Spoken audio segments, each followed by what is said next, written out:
kekompakan kita bersama, mudah-mudahan seluruh kader kita akan solid untuk memenangkan Punani, Mualim dan Dekfat.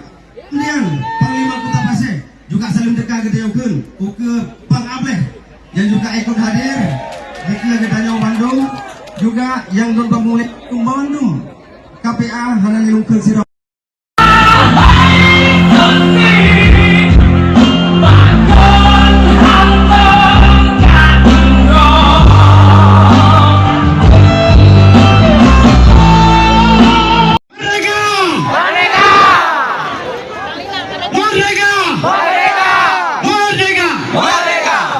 Assalamualaikum warahmatullahi wabarakatuh. Waalaikumsalam. Alhamdulillah.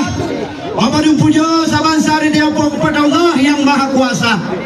Yang mana di bahura yang mulianya gedanyo dia pelumah pak kabupaten yang lain yang bahwa Tanjung Aceh Utara siap tak pemenang Mualim 100%. Maka Saud miring dengan salam Sabang sari dari Nabi yang raya Nabi Muhammad sallallahu alaihi wasallam, keluarga beserta sahabat Dronian Bandung.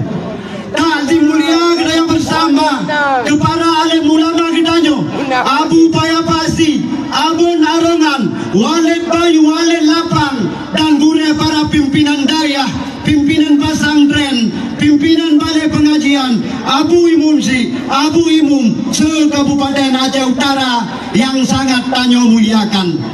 Tadi mulia kita bersama, uke pimpinan kita bersama Haji Mudakir Manaf atau Mualim Dekfat selaku Gubernur Aceh. Fakat.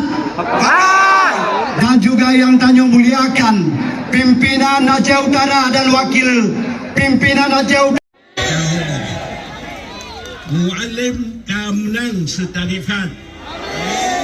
Mualim Dekfat menang. Mualim Dekfat Gubernur Aceh. Amin.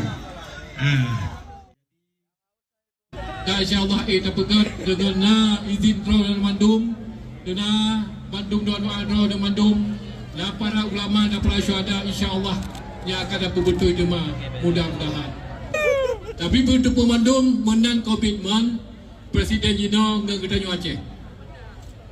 Dan alhamdulillah lagi lumpur kabuno yo mudah-mudahan wate na meronde bak jiem poh limang atau poh enam dia akan usah menang karena gangguin kon cepat yang akan ada. Siap madam kan? Siap. Kembali.